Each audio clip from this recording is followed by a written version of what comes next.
Hey everyone, so we're going to be doing something a bit different today. I have a box of CPUs there, which is the one I keep all of the processors and that I've benchmarked on the channel. So today we're just going to randomly pick one out and benchmark it, because why not?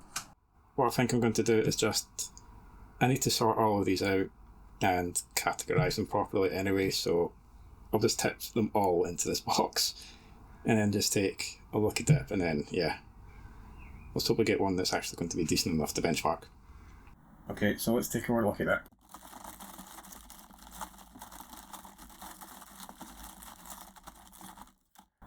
Got one, still don't know what it is, so let's see what we've got today, and it is something that doesn't have a sticker on it. Can't even see that. Let's see what it is. That is a Pentium E5300. I can't remember what year that is. Is that Conroe, Wolfdale? I can't remember. But yeah, that's our lucky dip CPU for today. That's a dual core socket 775 CPU. So yeah, let's get a socket 775 system set up for that.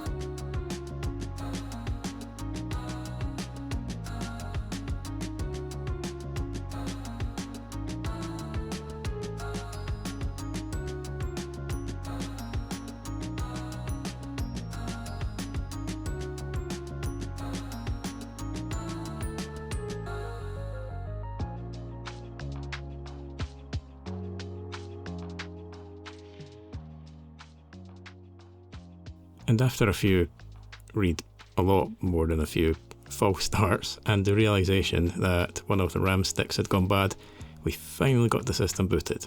But if you thought that was the end of the RAM drama, oh no, there's more of that coming soon. We've also given the system a fairly big overclock to 3.8 GHz to give the E5300 the best chance it can get.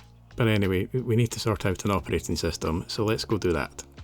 So for operating system, I was watching a recent video by Budget Builds Official where he uses Windows 11 IoT Enterprise on a first gen i3 system that he picked up for I think £3 at the time, and that gave it the absolute best chance it could have of running a modern operating system which still gets updates and all that, just without all the pre-installed crap from Microsoft, and he got really good results with that. But I wanted to go a step further than that. I wanted to find Windows 10 IoT Enterprise, which should run even better than the Windows 11 version did, especially on our near 20-year-old Core 2 Duo system here.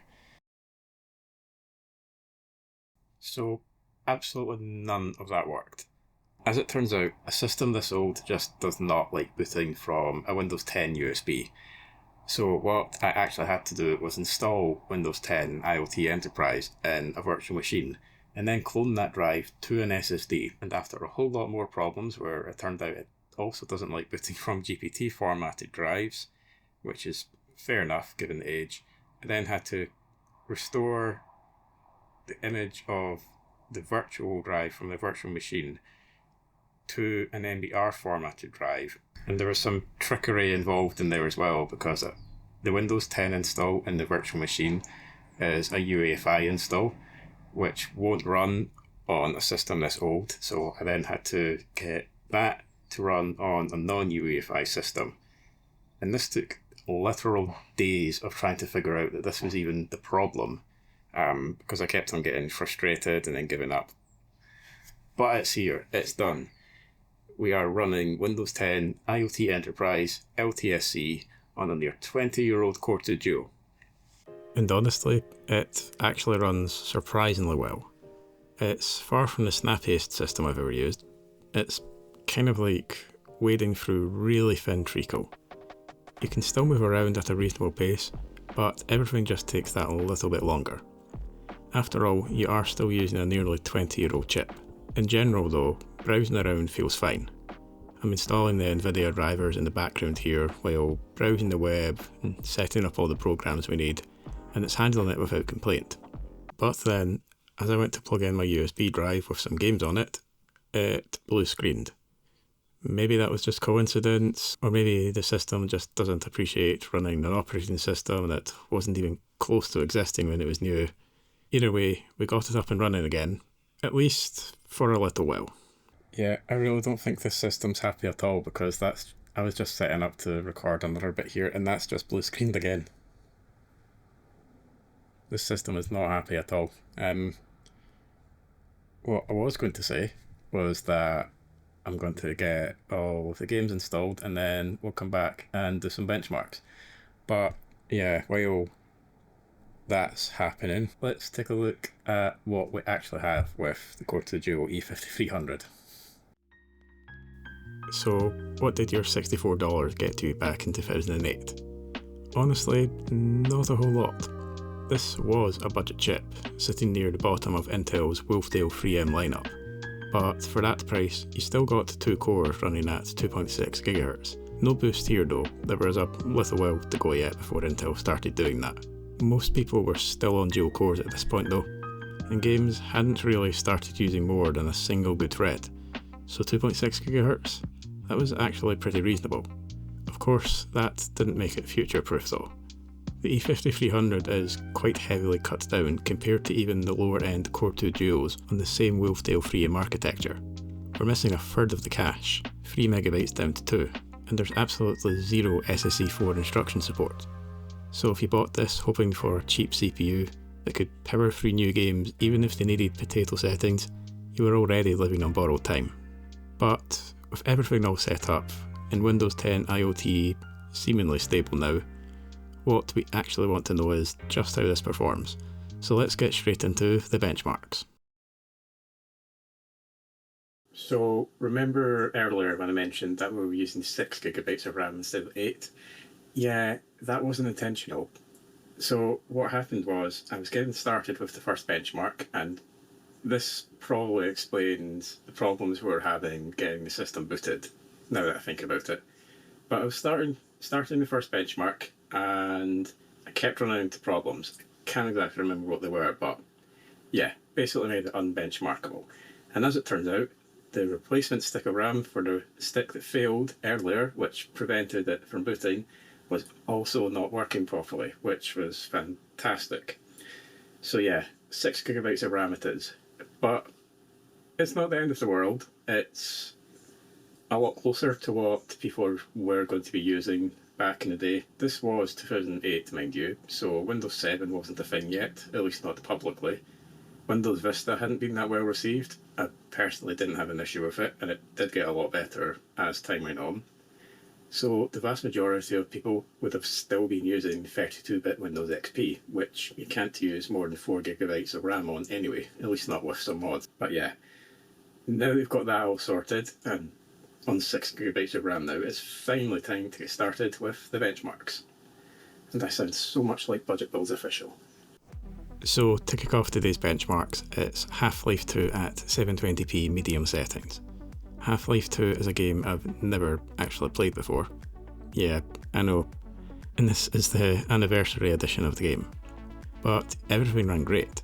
The only issues I saw were brief stutters during massive explosions and freezes whenever the game loaded the next section, hence the sub 60 FPS 0.1% lows.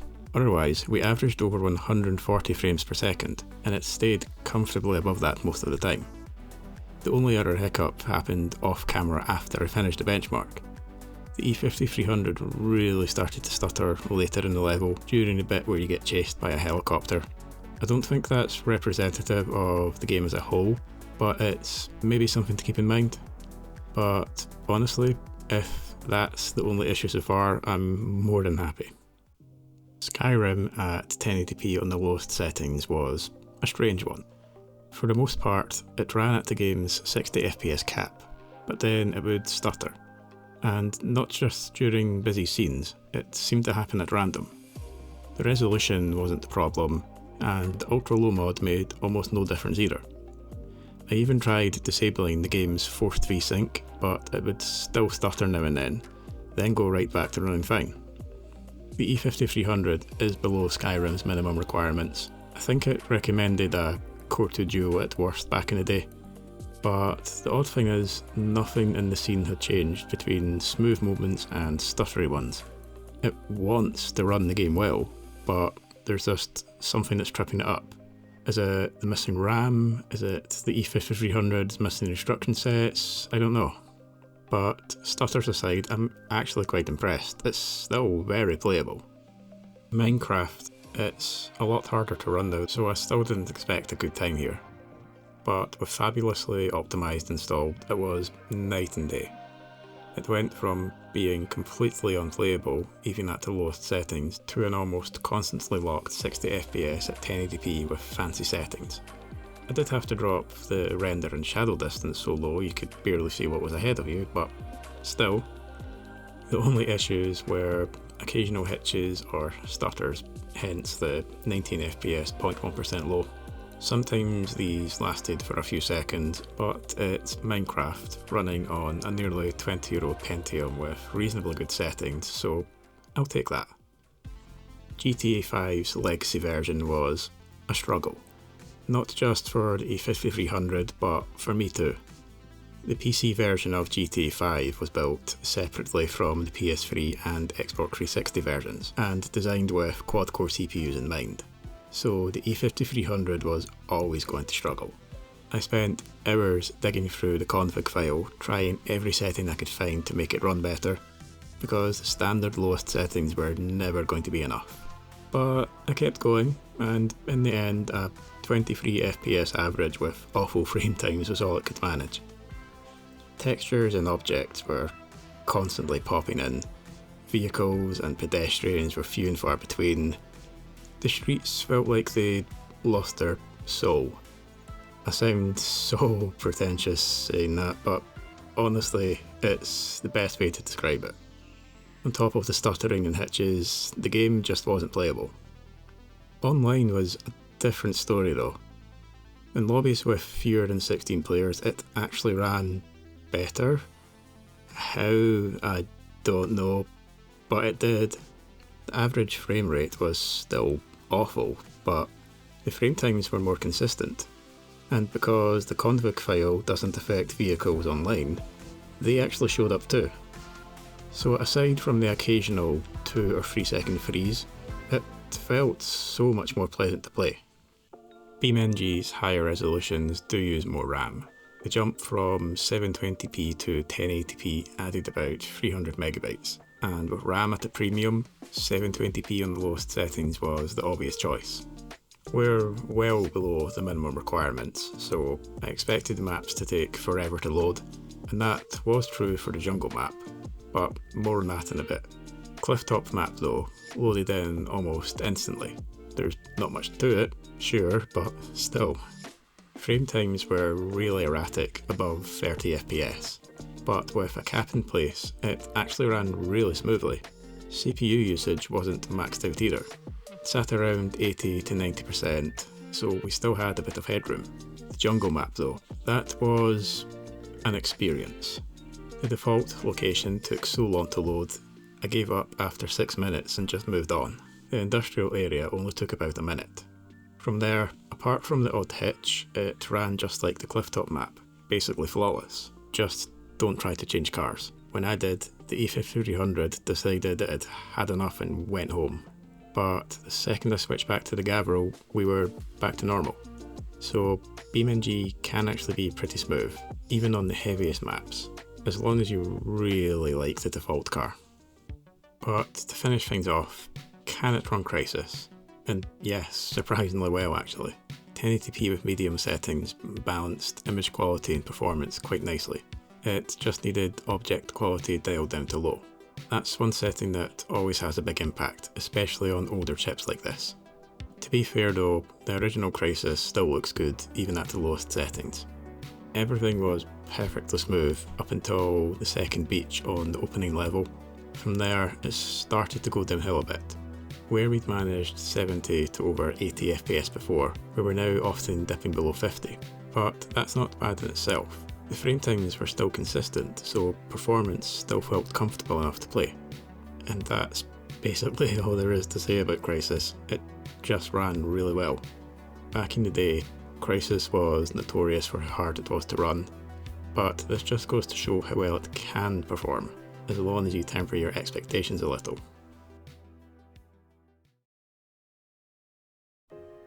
So, in conclusion then, what did we actually get from today? Well, If I'm being honest, when I had the idea for this video, it was mainly to take the piss out of whatever we actually picked out of the box. And I realise now I was being unfair. The E5300 and older CPUs in general do actually still have a lot to offer. Yeah, they're not going to be absolute powerhouses in the latest AAA games, but these days that's not what they're meant for in any way, shape or form.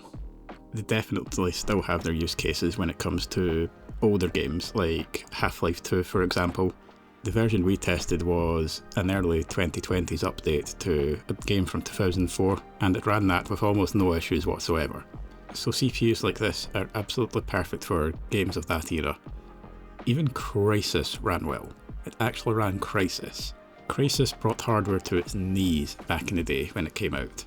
So much so that the meme is even still alive today, almost 20 years later. But E5300 coped with that no problem whatsoever. Even when it did dip under 60 FPS, the frame times were still great. The same goes for even some newer games like Minecraft for example. Yeah, I did have to install an optimization pack to actually get it to be playable, but still, that's a game which is far harder to run than it used to be, and 5300 was still perfectly fine in that too. And games aside for 1 second, even modern operating systems can still run perfectly fine. We've been running Windows 10 IoT throughout, and it's been great. I mean, yeah, games will run better on a more period accurate OS, sure, but general usability was no issue at all. And that's not even mentioning Linux, which reminds me, if Linux is something you want to see me test on the channel, please do mention it down below, because personally I would actually quite like to get into some Linux testing, so I would appreciate knowing if that's something you would like to see too. But that's going to be all for today, so until next time, good night.